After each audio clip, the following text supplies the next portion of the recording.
বিসমিল্লাহির রহমানির রহিম। প্রিয় দর্শক ও শ্রোতা, আসসালামু আলাইকুম। হযরত আদম আলাইহিস সালাম আমাদের আদি পিতা, তার জীবনী সম্পর্কে অবগত হওয়া এবং তিনি দুনিয়ায় আগমনের আগে এ দুনিয়া কি অবস্থায় ছিল আমরা সকলেই জানার ইচ্ছা রাখি। এখানে আমি কোরআন ও হাদিসের আলোকে সে সকল বিষয় আপনাদের সামনে সংক্ষিপ্ত আকারে উপস্থাপন করব। আল্লাহ তাআলা ইরশাদ করেন, তিনি আসমান ও জমিন 6 দিনে তৈরি করেছেন। তার আরশ ছিল পানির উপরে। সূরা হুদ আয়াত 7। ইমাম আহমদ বিন হাম্বল রহমতুল্লাহ আলাইহ আবু রাজিন আকিলি সূত্রে বর্ণনা করেন, তিনি নবীজিকে প্রশ্ন করেছিলেন, হে রাসূল সাল্লাল্লাহু আলাইহি ওয়া আলিহি ওয়াসাল্লাম, আসমান ও জমিন সৃষ্টির আগে আমাদের পরওয়ারদিগার কোথায় ছিলেন? তিনি বলেন, আমাতে ছিলেন, অর্থাৎ তখন আল্লাহ ছাড়া আর কিছুই ছিল না। তার উপরেও শূন্য, তার নিচেও। তিনি পানির উপর তার আরশ পয়দা ফরমালেন। মূলত এটাই ছিল মখলুকের প্রথম অবস্থা। ইমাম আহমদ, ইমাম তিরমিজি, ইমাম আবু দাউদ এবং আরো অনেক মুহাদ্দিসিন একরামগণ হযরত ওবাদা বিন সামিত রাদিয়াল্লাহু তাআলা আনহু এর হাদিস বর্ণনা করেন, আমি রাসূল আকরাম সাল্লাল্লাহু আলাইহি ওয়া আলিহি ওয়াসাল্লামকে বর্ণনা করতে শুনেছি, তিনি ফরমান, বিনা সন্দেহে আল্লাহ তাআলা সবচেয়ে প্রথমে কলমকে সৃষ্টি করেছেন এবং আল্লাহ তাআলা কলমকে হুকুম দিলেন, লিখো, আর কলম তখন চালু হয়ে গেল এবং কিয়ামত পর্যন্ত যা কিছু হবে সবকিছু লিখে দিল। এসব ছিল আল্লাহ তাআলার ইলম। যা কিছু আল্লাহর হুকুমে কলম লৌহে মাহফুজে লিখে দিয়েছে। আর এই হাদিস দ্বারা বোঝা যায় সর্বপ্রথম সৃষ্টি হলো কলম, এরপর আকাশ মণ্ডলী ও পৃথিবী সৃষ্টি করেন। ইবনে জারির মোহাম্মদ বিন ইসহাক থেকে বর্ণনা করেন, তিনি বলেন, আল্লাহ তাআলা সর্বপ্রথম যা সৃষ্টি করেছেন তা হলো আলো অন্ধকার।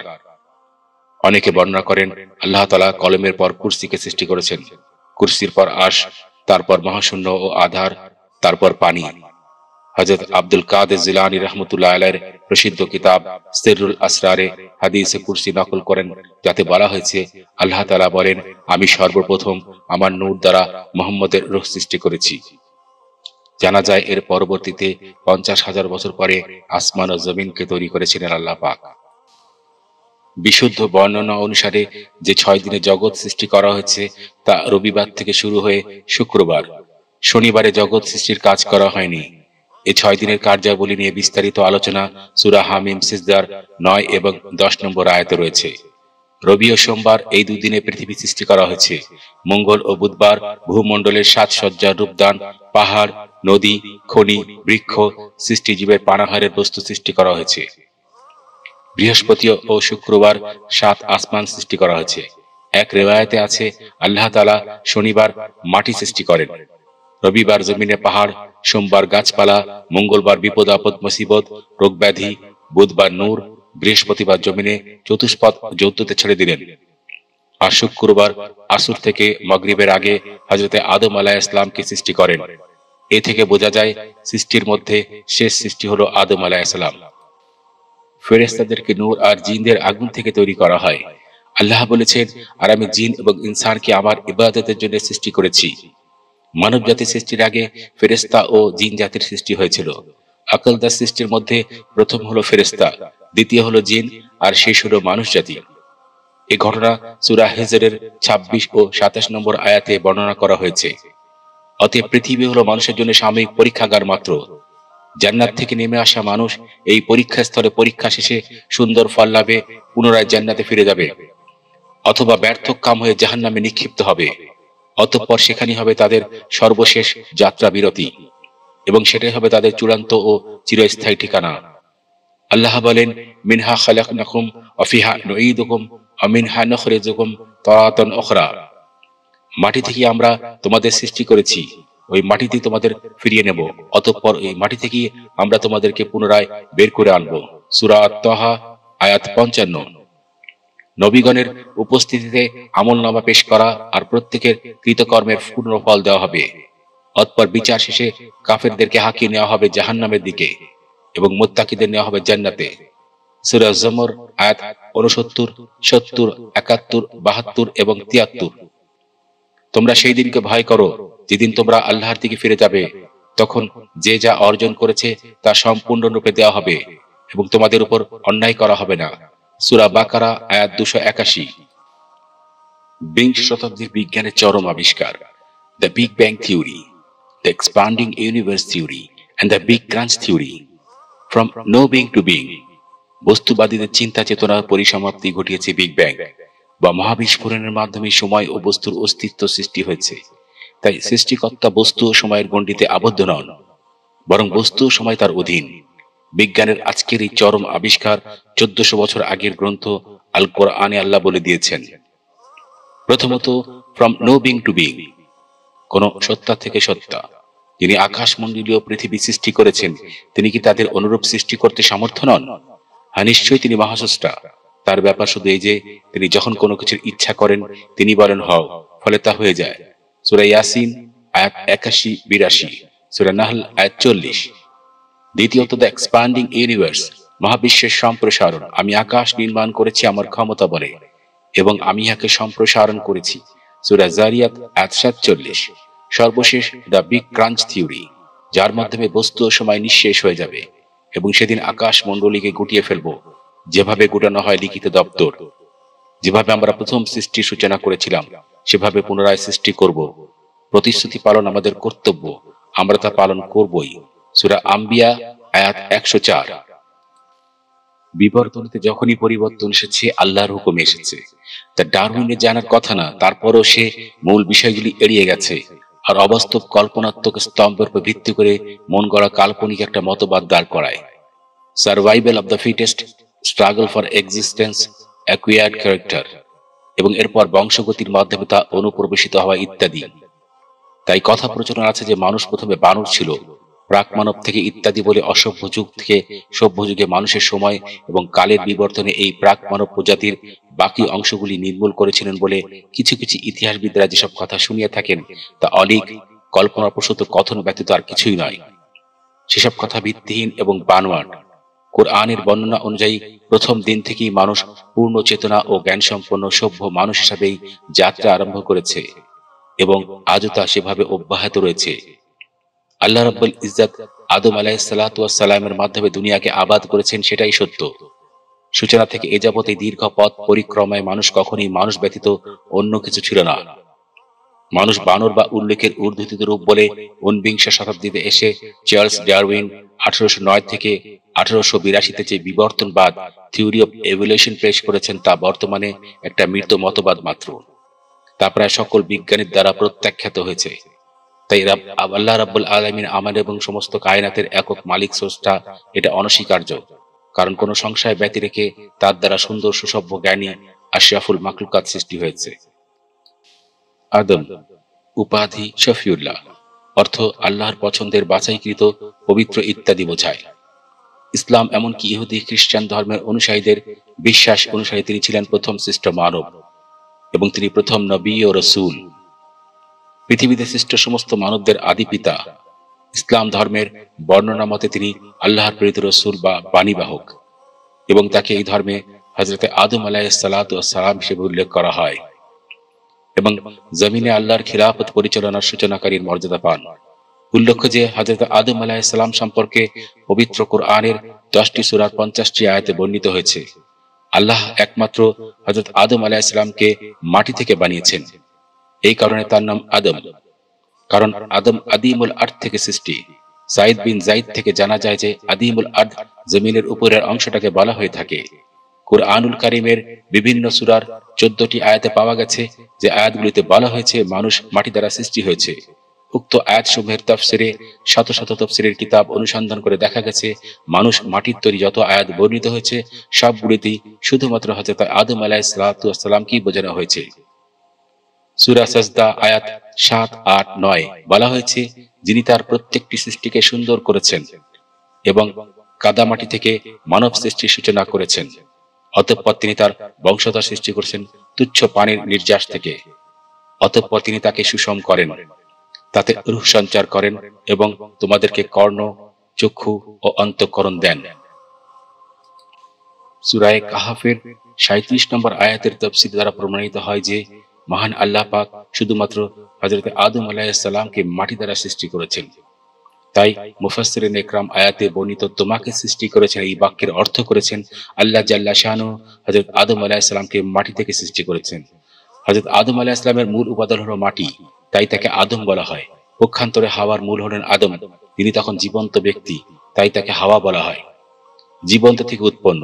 সূরা আলাক আয়াত 2, আল্লাহ বলেছেন তিনি সৃষ্টি করেছেন মানুষকে আলাক থেকে, অর্থাৎ সৃষ্টি করেছেন মানুষকে জমাট বাঁধা রক্তপিণ্ড হতে। আলাক হচ্ছে আলাকা শব্দের বহু বচন, এর মানে জমাট বাঁধা রক্ত। সূরা আন-নাজম আয়াত 46, আল্লাহ মানুষকে সৃষ্টি করেছেন এক ফোঁটা স্থূলিত শুক্রাণু বা নুতফা বা স্বামী স্ত্রীর মিলনে যে বীর্য উৎপন্ন হয় তা হতে। সূরা আন-নূর আয়াত 45, আল্লাহ সকল জীব সৃষ্টি করেছেন পানি হতে। নবী করিম সাল্লাল্লাহু আলাইহি ওয়াসাল্লাম বলেছেন, আল্লাহ আদমকে জমিনের এক মুষ্টি মাটি থেকে বানিয়েছেন, যা জমিনের বিভিন্ন সব ভাগ থেকে নেওয়া হয়েছে। এজন্য আদম আলাইহিস সালামের সন্তানদের রং আর চরিত্রের মধ্যে পার্থক্য বিদ্যমান আছে, যেমন কালো, শ্যামবর্ণ, সাদা আর কেউ কেউ এর মধ্যবর্তী অবস্থানের ইত্যাদি, নেককার, বদকার আর নরম এবং শক্ত হৃদয়ের। মুসনাদে আহমদ অনুসারে আদমকে জুম্মার দিন সৃষ্টি করা হয়। তার স্ত্রী ছিলেন হাওয়া। আল্লাহর সৃষ্টির মানবদের পৃথিবীতে একটি ব্যতিক্রম উদাহরণ একমাত্র হযরত আদম আলাইহিস সালাম আর বিবি হাওয়া। কোনো বাবা মার মাধ্যমে দুনিয়াতে আসেননি। হযরত আদম আলাইহিস সালামের পৃথিবীতে আগমন এখন থেকে ঠিক কত বছর আগে তার সঠিক তথ্য পাওয়া যায় না। তবে কোরআনের বর্ণনা অনুযায়ী বিভিন্ন ঘটনা বিশ্লেষণ ও সকল নবী রাসূলদের আগমনের হিসাবকাল গণনা করে দেখা যায়, আমাদের প্রথম নবী ও আদি মানব হযরত আদম আলাইহিস সালামের পৃথিবীতে আগমন ঘটেছিল আজ থেকে ৬,০০০ থেকে ৭,০০০ বছর পূর্বে। তবে এর কোনো দলিল কোরআনে বা হাদিসে পাওয়া যায় না। ইমাম বুখারী রাহমাতুল্লাহ আলাইহি বর্ণনা করেন যে আবু হুরায়রা রাদিয়াল্লাহু তাআলা আনহু বলেন, রাসূল আকরাম সাল্লাল্লাহু আলাইহি ওয়াসাল্লাম বলেছেন, আল্লাহ তাআলা হযরত আদম আলাইহিস সালামকে ৬০ হাত দীর্ঘ করে সৃষ্টি করেন। ধারণা করা হয় যে আদম আলাইহিস সালাম উচ্চতায় পৃথিবীর সবচাইতে দীর্ঘকায় মানব ছিলেন। তার উচ্চতা ছিল ৬০ হাত আর প্রস্থে ছিলেন ৭ হাত। পৃথিবীতে আদমই ছিলেন একমাত্র ব্যক্তি যিনি জানতেন তিনি কত বছর বাঁচবেন। সৃষ্টিকর্তা আল্লাহ তাকে পূর্বেই জানিয়ে দিয়েছিলেন, তুমি সহস্র বছর পৃথিবীতে বেঁচে থাকবে। সেই ১,০০০ বছর তার আয়ুর থেকে তিনি দাউদ আলাইহিস সালামকে ৪০ বছর দান করেছিলেন আল্লাহ পাককে অনুরোধ করে। তাই ধারণা করা হয় দুনিয়াতে তিনি ৯৬০ বছর বেঁচে ছিলেন। আল্লাহ আদমকে নিজের কুদরতি হাতের দ্বারা সৃষ্টি করেন। ফেরেশতাদের হুকুম করা হয়, তোমরা দুনিয়া থেকে মাটি নিয়ে আসো। মাটি সকল উপাদানের সার নির্যাস একত্রিত করে আঠালো ও পোড়া মাটির ন্যায় শুষ্ক ঠনঠনে মাটির তৈরি সুন্দরতম অবয়বে রূহ ফুঁকে দিয়ে আল্লাহ আদমকে সৃষ্টি করেছেন। অতঃপর আদমের বাম পাঁজরের হাড় অর্থাৎ তার দিলের খুব কাছাকাছি অংশ থেকে তার স্ত্রী হাওয়াকে সৃষ্টি করেন। আর এ কারণে স্ত্রী জাতি স্বভাবগতভাবে পুরুষ জাতির অনুগামী ও পরস্পরের প্রতি আকৃষ্ট। অতঃপর স্বামী স্ত্রীর মাধ্যমে যুগ যুগ ধরে একই নিয়মে মানব বংশবৃদ্ধির ধারা অব্যাহত রয়েছে। সূরা আন-নিসা আয়াত 1-এ বলা হয়েছে, হে মানুষ, তোমরা তোমাদের প্রতিপালককে ভয় করো, যিনি তোমাদের একই ব্যক্তি হতে সৃষ্টি করেছেন এবং তা থেকে তার সহধর্মিণী সৃষ্টি করেছেন, যিনি তাদের দুজন থেকে পৃথিবীতে বহু নর নারী বিস্তার করেছেন। আল্লাহ বলেন, আর স্মরণ করুন যখন আপনার রব ফেরেশতাদেরকে বলেন, নিশ্চয়ই আমি গন্ধযুক্ত কাদার শুষ্ক ঠনঠনে কালচে মাটি হতে মানুষ সৃষ্টি করতে যাচ্ছি। তারপর যখন আমি তাকে সুঠাম করব এবং তাতে আমার পক্ষ থেকে রূহ সঞ্চার করব, তখন তোমরা তার প্রতি সিজদা অবনত হও। সূরা হিজর আয়াত 28-29। অনন্ত তিনি বলেন, তিনিই মাতৃগর্ভে যেভাবে ইচ্ছা তোমাদের আকৃতি গঠন করেন। তিনি ছাড়া অন্য কোনো সত্য ইলাহ নেই। তিনি প্রবল, পরাক্রমশালী, প্রজ্ঞাময়। সূরা ইমরান আয়াত 6। তিনি তোমাদেরকে সৃষ্টি করেছেন একই ব্যক্তি হতে, তারপর তিনি তার থেকে তার জোড়া সৃষ্টি করেছেন। আর তিনি তোমাদের জন্য নাজিল করেছেন 8 জোড়া আনআম। তিনি তোমাদেরকে তোমাদের মাতৃগর্ভে ত্রিবিধ অন্ধকারে পর্যায়ক্রমে সৃষ্টি করেছেন। তিনি আল্লাহ তোমাদের রব, সর্বময় কর্তৃত্ব তারই। তিনি ছাড়া আর কোনো সত্য ইলাহ নেই। অতঃপর তোমাদেরকে কোথায় ফেরানো হচ্ছে? সূরা জুমর আয়াত 6। 3টি আবরণ হলো পেট, হেরেম বা জরায়ু এবং জরায়ের ফুল বা গর্ভাধার। উপরোক্ত আলোচনা আদম সৃষ্টির 3টি পর্যায়ে বর্ণনা করা হয়েছে। প্রথমে মাটি দ্বারা অবয়ব নির্মাণ, অতঃপর তার আকার আকৃতি গঠন ও অঙ্গ প্রত্যঙ্গ সমূহে শক্তির আনুপাতিক হার নির্ধারণ ও পরস্পরের মধ্যে সামঞ্জস্য বিধান এবং সবশেষে তাতে রূহ সঞ্চার করে আদমকে অস্তিত্ব দান। অতঃপর আদমের অবয়ব থেকে কিছু অংশ নিয়ে তার জোড়া বা স্ত্রী সৃষ্টি করা। সৃষ্টির সূচনা পর্বের এই কাজগুলি আল্লাহ সরাসরি নিজ হাতে করেছেন। অতঃপরে পুরুষ ও নারী স্বামী স্ত্রী হিসাবে বসবাস করে প্রথমে যে যমজ সন্তান জন্ম দেয়, তারাই হলো মানুষের মাধ্যমে সৃষ্ট পৃথিবীর প্রথম মানব যুগল। তারপর থেকে এ যাবৎ স্বামী স্ত্রীর মিলনে মানুষের বংশবৃদ্ধি অব্যাহত রয়েছে।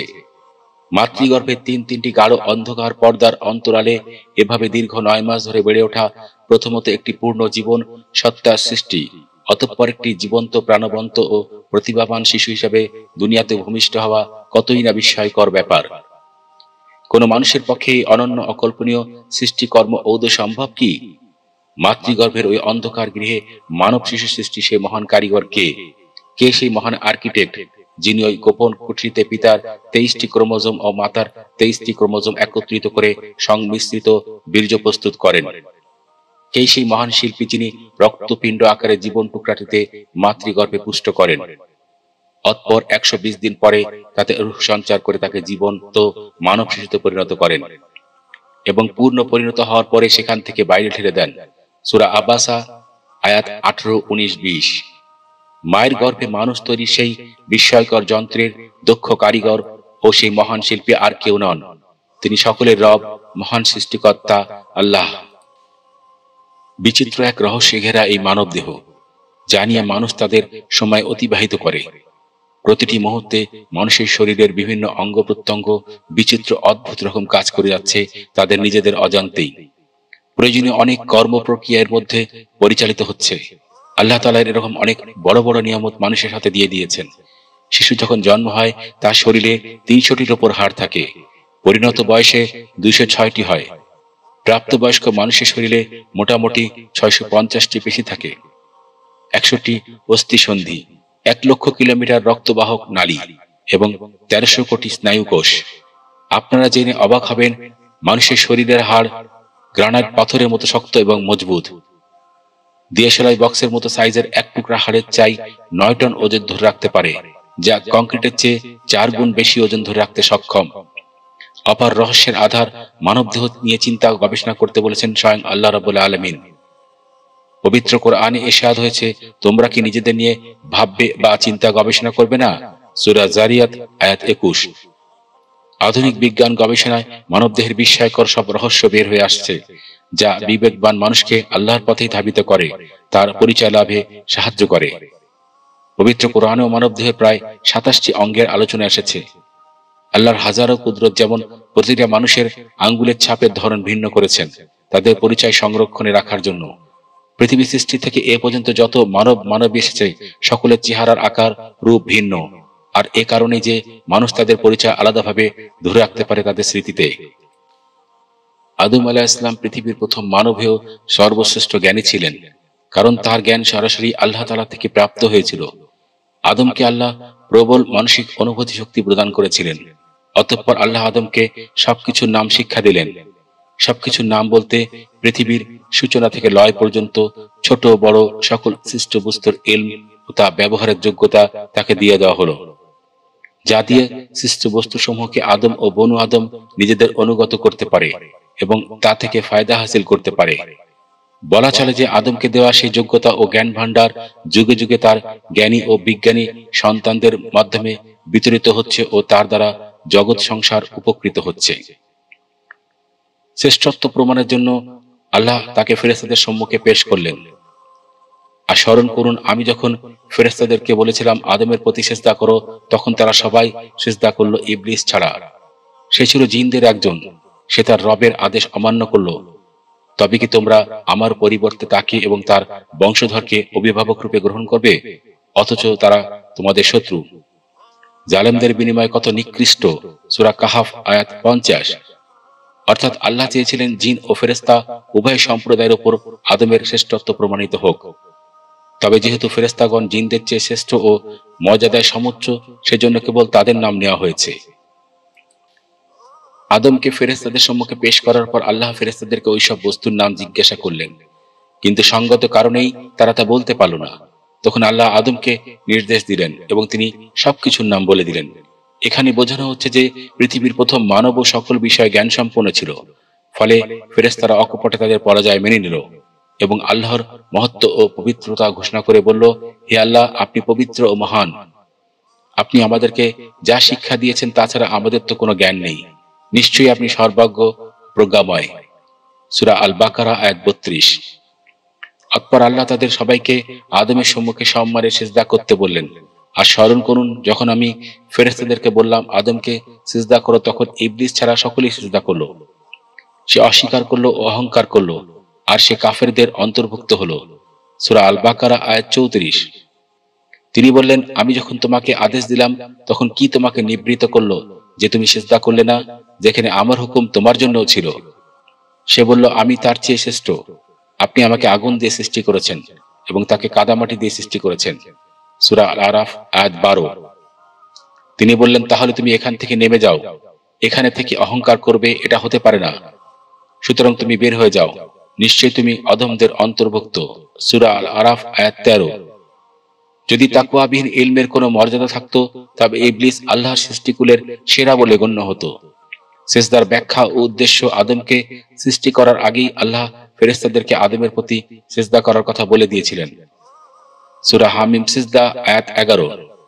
তাছাড়া কুরআনের বর্ণনা সমূহ থেকে একথা স্পষ্ট হয় যে আদমকে সিজদা করার জন্য আল্লাহর নির্দেশ ব্যক্তি আদম হিসেবে ছিল না, বরং ভবিষ্যৎ মানবজাতির প্রতিনিধিত্বকারী হিসেবে তার প্রতি সম্মান জানানোর জন্য জিন ও ফেরেশতাদের সিজদা করতে বলা হয়েছিল।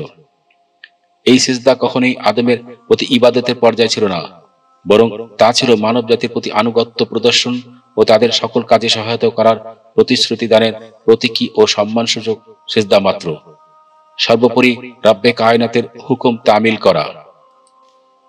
ইবলিসকে আল্লাহ মানুষের জন্য পরীক্ষা স্বরূপ সৃষ্টি করেন এবং কিয়ামত পর্যন্ত তার হায়াত দীর্ঘ করে দেন, মানুষকে আল্লাহর দ্বীনের পথ থেকে বিচ্যুত করার জন্য ও তাকে ধোঁকা দেওয়াই শয়তানের একমাত্র কাজ। ইবলিসকে বললেন, তুমি নেমে যাও এবং এখান থেকে বেরিয়ে যাও। উল্লেখ্য যে ইবলিস জান্নাত থেকে বহিষ্কৃত হলেও মানুষের রগ রেশায় ঢুকে ধোঁকা দেওয়ার ও বিভ্রান্ত করার ক্ষমতা আল্লাহই তাকে দিয়েছিলেন, আর এটা ছিল মানুষের পরীক্ষার জন্য। শয়তানের ধোঁকার বিরুদ্ধে জিততে পারলেই মানুষ তার শ্রেষ্ঠত্বের মর্যাদা অক্ষুণ্ণ রাখতে পারবে এবং আখিরাতে জান্নাত লাভে ধন্য হবে, নইলে ইহকাল ও পরকাল ব্যর্থকাম হবে। ওদিকে কাফেরদের অন্তর্ভুক্ত হলে ইবলিস কিন্তু আল্লাহকে সৃষ্টিকর্তা ও পালনকর্তা হিসাবে অস্বীকার করেনি, বরং আল্লাহ যখন তাকে অভিশাপপাত করে জান্নাত থেকে চিরদিনের মতো বিতাড়িত করলেন, তখন সে আল্লাহকে রব হিসাবেই সম্বোধন করে প্রার্থনা করল। সে বলল, আমাকে সেই দিন পর্যন্ত অবকাশ দিন যেদিন তারা পুনরুত্থিত হবে। সূরা আল আরাফ আয়াত 14 এবং সূরা হিজর আয়াত 36। তিনি বলেন, নিশ্চয়ই তুমি অবকাশ প্রাপ্তদের অন্তর্ভুক্ত। সূরা আল আরাফ আয়াত 15 এবং হিজর 37। অতঃপর সে বলল, হে আমার রব, আপনি যে আমাকে বিপদগামী করলেন, সেজন্য অবশ্যই আমি জমিনে মানুষের কাছে পাপ কাজকে শোভন করে তুলব এবং অবশ্যই আমি তাদের সবাইকে বিপদগামী করব, তবে তাদের মধ্যে আপনার একনিষ্ঠ বান্দাগণ ছাড়া। সূরা হিজর আয়াত 39-40। দুনিয়াতে পুরুষদের মধ্যে যেরূপ হযরত ইউসুফ আলাইহিস সালাম সবচেয়ে সুদর্শন ছিলেন, ঠিক তেমনি মহিলাদের মধ্যে হযরত হাওয়া আলাইহিস সালাম অপরূপ সুন্দরী, অর্থাৎ সকল মানবীদের মধ্যে সবচেয়ে সুন্দরী ছিলেন। তাকে সৃষ্টির প্রথম দিন থেকে তিনি পর্দার মধ্যে ছিলেন। একদিন আদম আলাইহিস সালাম ঘুম থেকে জেগে দেখেন তার বাম পাশে একজন রমণী রয়েছেন। তিনি তাকে জিজ্ঞাসা করলেন, তুমি কে? হাওয়া বললেন, আমি একজন স্ত্রী লোক। আদম জিজ্ঞাসা করলেন, তোমাকে কেন সৃষ্টি করা হয়েছে? তিনি বললেন, আপনার শান্তির জন্য। বস্তুত আদমের নিঃসঙ্গতা দূরীকরণের জন্য তার বাম পাজরের হাড় থেকে হাওয়াকে সৃষ্টি করা হয় জীবন সঙ্গিনী হিসাবে। তারপর তাদের দুজনের বিবাহ সম্পন্ন করানো হয়। যখন মোহরানার কথা আসে, তখন আল্লাহ বলেন, তোমার নসল থেকে আমার এক পেয়ারা হাবিব আসবে, তার নামে একবার দরুদ পড়ে দাও, এটাই মোহরানা। কোরআনের আয়াত মোতাবেক হাওয়া এবং আদম একসাথেই জান্নাতে প্রবেশ করেন। সেজদা অনুষ্ঠানের পর তাদের উদ্দেশ্যে আল্লাহ বলেন, হে আদম, আপনি ও আপনার স্ত্রী জান্নাতে বসবাস করুন। অতঃপর যেটা হতে ইচ্ছা খান, কিন্তু ওই গাছের ধার কাছেও যাবেন না, তাহলে আপনারা জালিমদের অন্তর্ভুক্ত হবেন। সূরা আল আরাফ আয়াত 19। এতে বোঝা যায় ফেরেশতাগণের সেজদা কেবল আদমের জন্য ছিল, হাওয়ার জন্য নয়। দ্বিতীয়ত, সেজদা অনুষ্ঠানের পরে আদমের অবয়ব থেকে হাওয়াকে সৃষ্টি করা হয়, পূর্বে নয়। তিনি পৃথক কোন সৃষ্টি ছিলেন না। এতে পুরুষের প্রতি নারীর অনুগামী হওয়া প্রমাণিত হয়। আল্লাহ বলেন, পুরুষরা নারীদের উপর কর্তৃত্বশীল। সূরা আন-নিসা আয়াত 34। অতঃপর বহিষ্কৃত ইবলিস তার প্রথম লক্ষ্য হিসেবে আদম ও হাওয়ার বিরুদ্ধে প্রতারণার জাল নিক্ষেপ করল। সে মতে সে প্রথমে তাদের খুব আপনজন বনে গেল এবং নানা কথা তাদের ভোলাতে লাগলো। এক পর্যায়ে সে বলল, তারপর তাদের লজ্জাস্থান যা তাদের কাছে গোপন রাখা হয়েছিল তা তাদের কাছে প্রকাশ করার জন্য শয়তান তাদেরকে কুমন্ত্রণা দিল এবং বলল, পাছে তোমরা উভয় ফেরেশতা হয়ে যাও কিংবা তোমরা স্থায়ীদের অন্তর্ভুক্ত হও, এই জন্যই তোমাদের রব ওই গাছ থেকে তোমাদেরকে নিষেধ করেছেন। সূরা আল আরাফ আয়াত 20। সে অতঃপর কসম খেয়ে বলল যে আমি অবশ্যই তোমাদের হিতাকাঙ্ক্ষী একজন। সূরা আল আরাফ আয়াত 21। অতঃপর সে তাদেরকে প্রবঞ্চনার দ্বার অধঃপতিত করল। যখন তারা সে গাছের ফল খেল তখন তাদের লজ্জাস্থান তাদের কাছে প্রকাশ হয়ে পড়ল এবং তারা জান্নাতের পাতা দিয়ে নিজেদেরকে আবৃত করতে লাগলো। তখন তাদের রব তাদেরকে ডেকে বললেন, আমি কি তোমাদেরকে ওই গাছ থেকে নিষেধ করিনি এবং আমি কি তোমাদের বলিনি যে নিশ্চয়ই শয়তান তোমাদের উভয়ের প্রকাশ্য শত্রু। সূরা আল আরাফ আয়াত 22। তখন তারা অনুতপ্ত হয়ে বলল, হে আমার পালনকর্তা, আমরা নিজেদের উপর জুলুম করেছি, যদি আপনি আমাদের ক্ষমা না করেন তবে অবশ্যই আমরা ক্ষতিগ্রস্তদের অন্তর্ভুক্ত হয়ে যাব। সূরা আল আরাফ আয়াত 23। তিনি বললেন, তোমরা নেমে যাও, তোমরা একে অন্যের শত্রু এবং জমিনে কিছুদিনের জন্য তোমাদের বসবাস ও জীবিকা রইল। সূরা আল আরাফ আয়াত 24। তিনি আরো বললেন যে তোমরা পৃথিবীতে জীবন যাপন করবে, সেখানেই মৃত্যুবরণ করবে এবং সেখানেই থেকে তোমরা পুনরুত্থিত হবে। সূরা আল আরাফ আয়াত 25। আদম আলাইহিস সালামকে সৃষ্টি করার প্রায় 2000 বছর আগে জিন প্রজাতিদের এই পৃথিবীতে পাঠানো হয়েছিল। তারা অবদ্ধতার চরমে পৌঁছায়। আল্লাহ তাআলা ফেরেশতাদের পাঠিয়ে সকল জিনদের জমিন থেকে তাড়িয়ে পৃথিবীর প্রান্তে শুনশান জায়গায় বন্দী করে দেন। এই জিন জাতির মধ্যে আজাজিল নামের এক জিন, যে আল্লাহ তাআলার অনেক ইবাদত গুজার ছিল, তাকেও ফেরেশতারা সাথে নেন। পরবর্তীতে এই জিন আল্লাহের নাফরমানি ও অবাধ্যতার কারণে ইবলিস উপাধি পায়। আল্লাহ খোদা ফেরেশতাদের ডেকে বললেন, আমি পৃথিবীতে খলিফা অর্থাৎ প্রতিনিধি সৃষ্টি করতে চাই, বলো এই বিষয়ে তোমাদের বক্তব্য কি?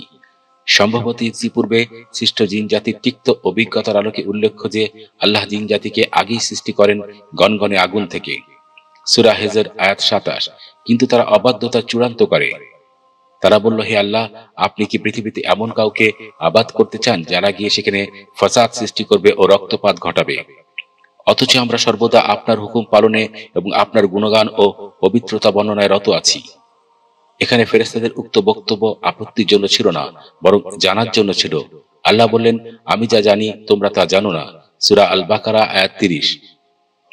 অর্থাৎ আল্লাহ চান এই পৃথিবীতে এমন একটা সৃষ্টির আবাদ করতে যারা হবে জ্ঞান ও ইচ্ছা শক্তি সম্পন্ন এবং নিজস্ব বিচার বুদ্ধি ও চিন্তা গবেষণা সহকারে স্বেচ্ছায় সজ্ঞানে আল্লাহর বিধানসমূহের আনুগত্য করবে এবং তার ইবাদত করবে।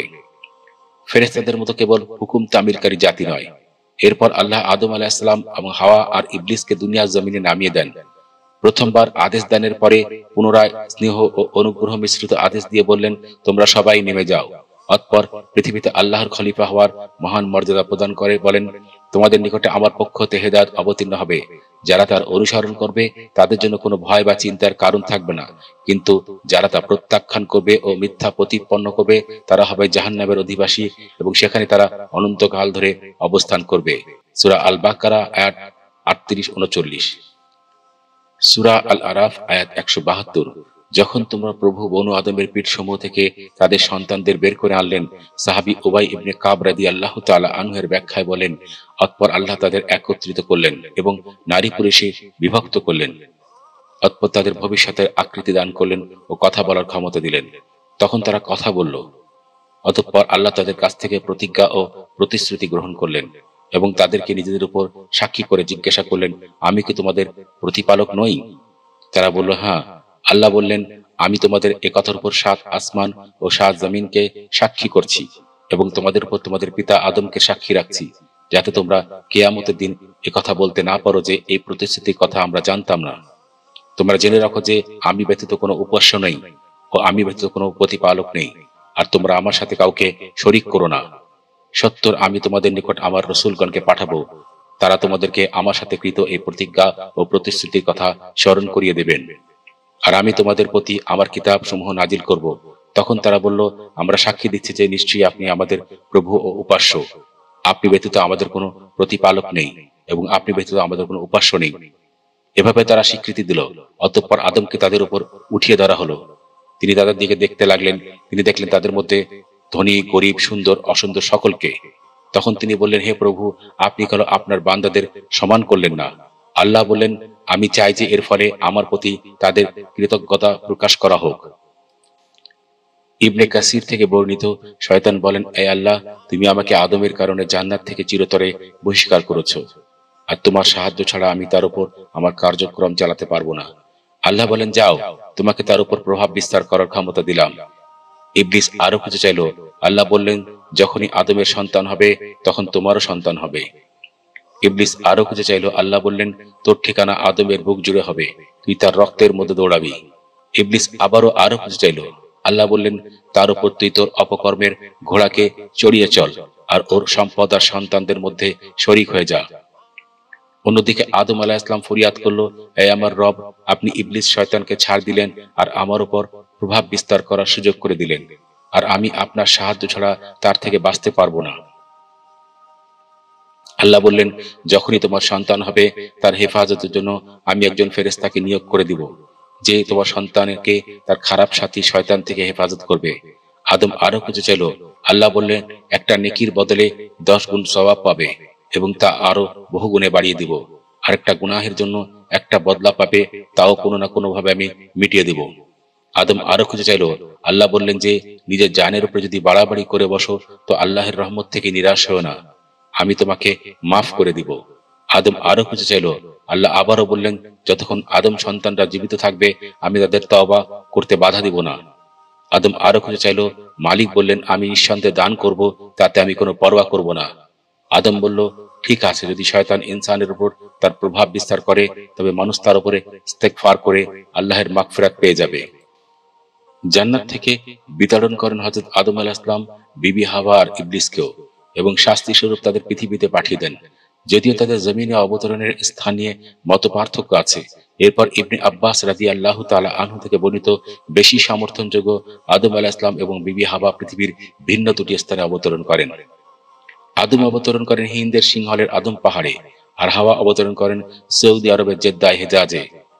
আদম আলাইহিস সালাম জমিনে নামার পরেই বিবি হাওয়াকে খুঁজতে থাকেন পৃথিবীর বিভিন্ন জায়গায়। অবশেষে দীর্ঘদিন পর নামান নামক উপত্যকায়, যা পরবর্তীকালে আরাফাতের ময়দান নামে পরিচিত হয়েছে, মক্কার আরাফত নামক প্রান্তরে তাদের পুনর্মিলন হয়। আদম আলাইহিস সালাম নিজের পাপ কৃতকর্মের জন্য আল্লাহর দরবারে মাফির জন্য ফরিয়াদ করেছিলেন। 9 জিলহজ বা পবিত্র আরাফা দিবস ইসলামের ইতিহাসে একটি স্মরণীয় দিন। এই দিনে মানব জাতির আদি পিতা হযরত আদম আলাইহিস সালামের তওবা কবুল করেছিলেন আল্লাহ পাক। এখানে একটি বিষয় উল্লেখ করা যেতে পারে যে, ইবলিসের কথায় সর্বপ্রথম হাওয়া প্রতারিত হন, অতঃপর তার মাধ্যমে আদম প্রতারিত হন বলে যে কথা প্রচলন আছে, কোরআনে এর কোনো সমর্থন নেই। সহিহ হাদিসে এই ব্যাপারে স্পষ্ট কিছু নেই। এ বিষয়ে তাফসিরে ইবনে জারির, ইবনে আব্বাস রাদিয়াল্লাহু তাআলা আনহু থেকে যে বর্ণনা এসেছে, জান্নাত থেকে অবতরণের নির্দেশ তাদের অপরাধের শাস্তি স্বরূপ ছিল না, কারণ এটা ছিল তওবা কবুলের পরের ঘটনা। অতএব তা ছিল হয়তোবা তাকে শিষ্টাচার শিক্ষাদানের জন্য, বরং প্রকৃত উদ্দেশ্য এই যে, এটা ছিল আল্লাহর পূর্ব নির্ধারিত ও দূরদর্শী পরিকল্পনার অংশ। কেননা জান্নাত হলো কর্মফল লাভের স্থান, কর্মের স্থান নয়। তাছাড়া জান্নাতে মানুষের বংশবৃদ্ধির কোনো সুযোগ নেই, এজন্য দুনিয়ায় নামিয়ে দেওয়া জরুরি ছিল। উল্লেখ্য যে, নবীগণ ছিলেন নিষ্পাপ এবং হযরত আদম আলাইহিস সালাতু ওয়াস সালাম ছিলেন নিঃসন্দেহে নিষ্পাপ। তিনি ইচ্ছাকৃতভাবে কোনো ভুল করেননি, বরং শয়তানের প্ররোচনায় প্রতারিত হয়ে তিনি সাময়িকভাবে নিষিদ্ধ বৃক্ষের নিকটবর্তী হওয়ায় নিষেধাজ্ঞার কথা ভুলে গিয়েছিলেন। যেমন অন্য আয়াতে বর্ণিত হয়েছে, অতঃপর আদম ভুলে গেল এবং আমি তার মধ্যে সংকল্পের দৃঢ়তা পাইনি। সূরা আত-তাহা আয়াত 115। তাছাড়া উক্ত ঘটনার সময় তিনি নবী হননি, বরং পদস্খলনের ঘটনার পরে আল্লাহ তাকে নবী মনোনীত করেন, দুনিয়া পাঠান ও হেদায়েত প্রদান করেন। সূরা আল আরাফ আয়াত 122। ইবনে জারির রাদিয়াল্লাহু তাআলা আনহু ইবনে আব্বাস রাদিয়াল্লাহু তাআলা আনহু থেকে বর্ণনা করেন যে, আল্লাহ তাআলা বলেন, হে আদম, আমার আরশ বরাবর পৃথিবীতে বাইতুল মামুরের সোজা ঠিক নিচে আমার একটি সম্মানিত স্থান আছে। তুমি গিয়ে তথায় আমার জন্য একটা ঘর নির্মাণ করো। আল্লাহর হুকুম মোতাবেক তিনি মক্কায় বাইতুল্লাহ শরীফ নির্মাণ করলেন। তাদেরকে তা তওয়াফ করার আদেশ দেওয়া হয়, যেমনটি ফেরেশতারা আমার আরশ তওয়াফ করে। অতঃপর আল্লাহ তাআলা তার কাছে একজন ফেরেশতা প্রেরণ করেন। তিনি আদম আলাইহিস সালামকে জায়গাটি দেখিয়ে দেন এবং তাকে হজের করণীয় কাজসমূহ শিখিয়ে দেন।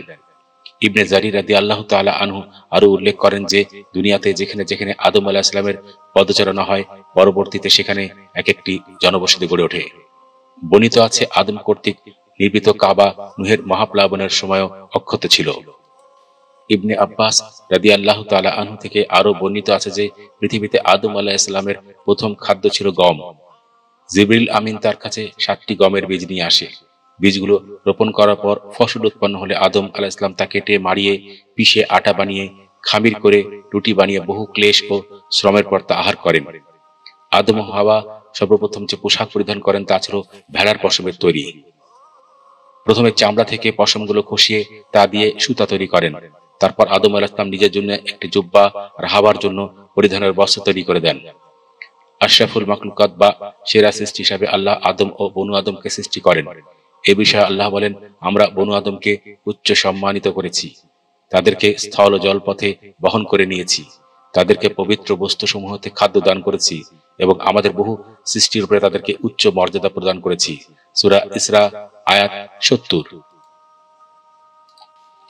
হাদিসে এসেছে যে প্রত্যেক মানবসী ফিতরাতের উপর জন্মগ্রহণ করে, অতঃপর তার পিতামাতা তাকে ইহুদি, নাসারা বা মাজুসী, অগ্নি উপাসক বানায়। এখানে ফিতরাত অর্থ স্বভাব ধর্ম ইসলাম, অর্থাৎ মানব শিশু কোনো শিরকি ও কুফরি চেতনা নিয়ে জন্মগ্রহণ করে না, বরং আল্লাহকে চেনা ও তার প্রতি আনুগত্য ও আত্মসমর্পণের চেতনা ও যোগ্যতা নিয়ে জন্মগ্রহণ করে। এর ফলে নবীদের প্রদত্ত তাওহীদের শিক্ষাকে সে অত্যন্ত সহজে ও সাগ্রহে বরণ করে নেয়। কেননা শুধু জন্মগত চেতনার কারণে কেউ মুসলমান হতে পারে না, যতক্ষণ না সে নবীর মাধ্যমে প্রেরিত দিন সজ্ঞানে স্বেচ্ছায় কবুল করে। মোট কথা, প্রত্যেক মানব শিশু স্বভাব ধর্ম ইসলামের উপর জন্মগ্রহণ করে এবং নিজ সৃষ্টিকর্তাকে চেনা ও তাকে মেনে চলার অনুভূতি ও যোগ্যতা নিয়ে সৃষ্টি হয়। যদিও পিতামাতা ও পরিবেশের কারণে কিংবা শয়তানের ওয়াসওয়াসায় পরবর্তীতে অনেকে বিভ্রান্ত হয়। অতএব কাফের, মুমিন, মুশরিক সবার মধ্যে আল্লাহকে চেনা ও তার ইবাদত ও আনুগত্যের চেতনা ও যোগ্যতা বিদ্যমান রয়েছে। হাবিল এবং কাবিল হযরত আদম আলাইহিস সালাম এবং বিবি হাওয়ার দুই পুত্র। হযরত আদম আলাইহিস সালাম ও হাওয়ার একসঙ্গে একটি পুত্র একটি কন্যা সন্তান যমজভাবে জন্মগ্রহণ করতেন। তখনকার নিয়ম অনুসারে বিভিন্ন সময়ের বা গর্ভের সন্তানকে বিভিন্ন বংশের বলে গণ্য করা হতো। প্রথমবারের পুত্রের সাথে দ্বিতীয়বারের কন্যা ও দ্বিতীয়বারের পুত্রের সঙ্গে প্রথমবারের কন্যার বিবাহ হতো। তখনকার শরীয়ত অনুযায়ী এরূপ বিবাহ প্রয়োজন ছিল, কারণ তখন হযরত আদম আলাইহিস সালাম ও হাওয়া ছাড়া পৃথিবীতে আর কোনো মানব ছিলেন না। হযরত আদম আলাইহিস সালাম ও বিবি হাওয়ার লিওজা, আকলিমা নামের দুই কন্যা সন্তান ছিল। শরীয়ত অনুযায়ী হাবিলের সঙ্গে আকলিমার ও কাবিলের সঙ্গে লিওজার বিবাহ স্থির হয়। আকলিমা লিওজা অপেক্ষা সুন্দরী ছিলেন, সেহেতু কাবিল তাকেই বিবাহ করবে বলে বলতে লাগলো, কিন্তু শরীয়ত মতে তা হয় না। হযরত আদম আলাইহিস সালাম তা দেখে তার ছেলে কাবিলকে বোঝাতে লাগলেন, কিন্তু কাবিল তার সিদ্ধান্তে অনড়। হযরত আদম আলাইহিস সালাম সমস্যায় পড়লেন। এমনি সময় আল্লাহর নিকট হতে আদেশ আসলো, হাবিল ও কাবিল উভয়কে মান্যত করতে হবে। যার মান্যত আল্লাহর দরবারে গৃহীত হবে সে আকলিমাকে বিবাহ করবে। কাবিল নিজ কৃষিজাত দ্রব্য হতে কিছু ফল ও তরিতরকারি আল্লাহর নামে উৎসর্গ করলো, আর হাবিল একটা হৃষ্টপুষ্ট মেষ আল্লাহর নামে উৎসর্গ করার জন্য উপস্থিত করে একটি পাহাড়ের নিকটবর্তী স্থানে রেখে আসলো। আসমান হতে একটা অগ্নিশিখা এসে হাবিলের মেষটাকে পুড়িয়ে দিয়ে গেল, আর কাবিলের ফল ও তরিতরকারি যথারীতি পড়ে রইল। তখনকার দিনে এটাই ছিল মান্যত আর কবুল হওয়ার নিদর্শন। কাজেই হাবিলি যে আকলিমাকে বিবাহ করবেন তা নির্ধারিত হয়ে গেল। হাবিল ছিল সহজ সরল প্রকৃতির এবং ধর্মপ্রাণ, আর কাবিল ছিল শয়তানের অনুগামী হিংসুক। কাবিলের মান্যত গৃহীত না হওয়ায় তার মনে হিংসার উদ্বেগের জন্ম হলো। হাবিল আর কাবিলের মধ্যে যে সংলাপ হয় তা সূরা আল মায়েদার আয়াত 27 থেকে 29-এর মধ্যে বর্ণনা হয়েছে। আর কাবিল জেনে গিয়েছিল যে তার ভাই হাবিল বাবা আদমের মৃত্যুর পর তার স্থলাভিষিক্ত হবেন, তাই সে ঈর্ষান্বিত হয়ে পড়ে। সে এতদূর উত্তেজিত হয়ে পড়ল যে ক্রোধে আত্মহারা হয়ে ইবলিস শয়তানের প্ররোচনায় একদিন সুযোগ মতো জঙ্গলের মধ্যে হাবিলকে একা পেয়ে হত্যা করে ফেলল। এ সম্পর্কে পবিত্র কোরআনে স্পষ্ট উল্লেখ আছে। অতঃপর তার অন্তর তাকে ভাতৃহত্যায় উদ্বুদ্ধ করল, অনন্তর সে তাকে হত্যা করে ফেলল। ফলে সে ক্ষতিগ্রস্তদের অন্তর্ভুক্ত হয়ে গেল। সূরা আল মায়েদা আয়াত 30। হাবিলকে হত্যার পর কাবিলের মনে ভয় হলো যে পিতা জানতে পারলে তার বিচার করবেন। একটা অপ্রকাশিত অন্ধকার যেন তার চোখের সামনে জমাট বেঁধে গেল। হাবিলের মৃতদেহ কোথাও দূরে নিক্ষেপ করে ফেলা যায় কিনা তা চিন্তা করতে লাগলো, কিন্তু কি করবে কিছুই বুঝে উঠতে পারছিল না। এই অবস্থায় কাবিল দেখতে পেল দুটো কাক পরস্পর মারামারি করতে করতে একটা অপরটাকে মেরে ফেলল। তারপর জীবিত কাকটা ঠোঁট দিয়ে মাটি খুঁড়ে একটা গর্ত করে ফেলল।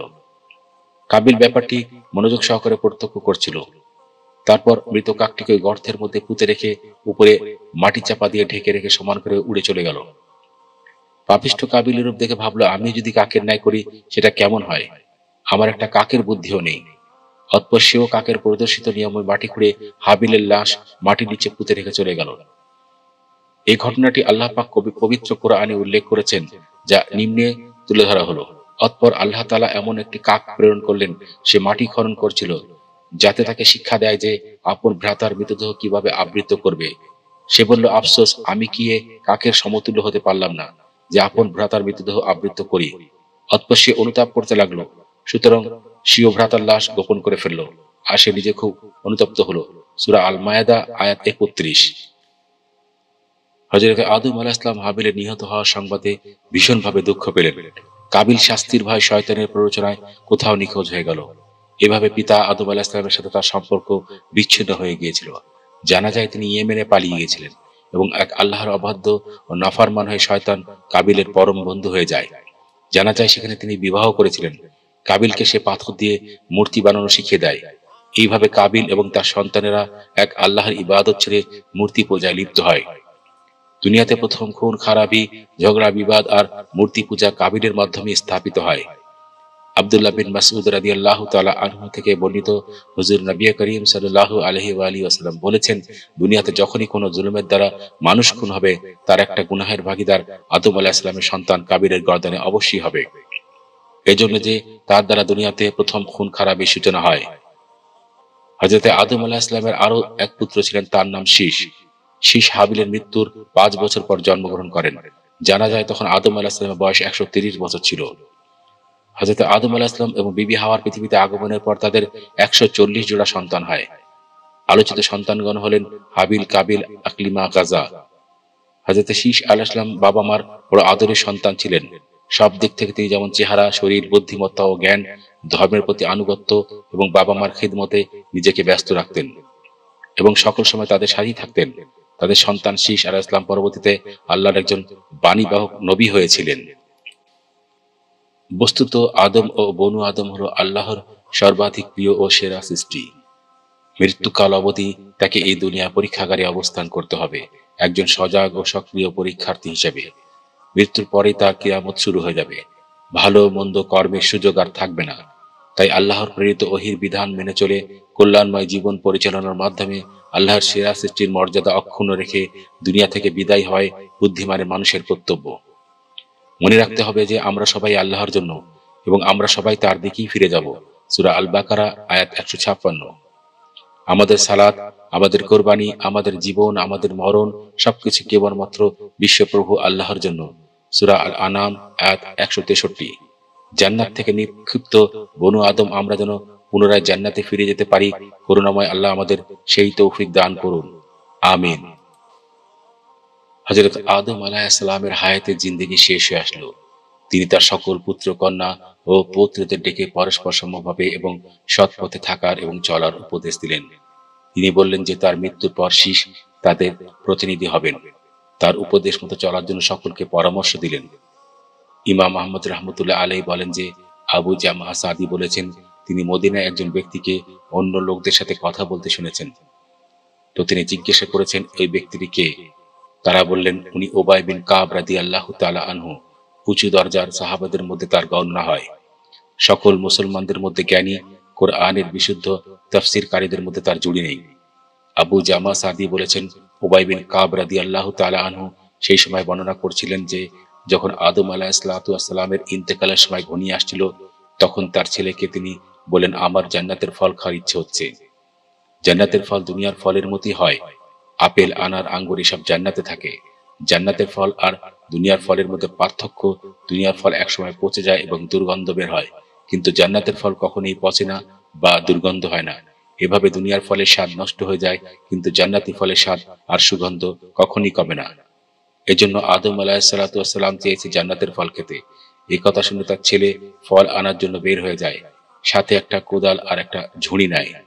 যাওয়ার পথে রাস্তায় তার সাথে ফেরেশতার দেখা হয়।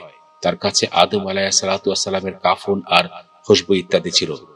ফেরেশতা জিজ্ঞেস করলো, এই আদমের সন্তান, তুমি কিসের সন্ধানে যাচ্ছ? কোথায় যাচ্ছ?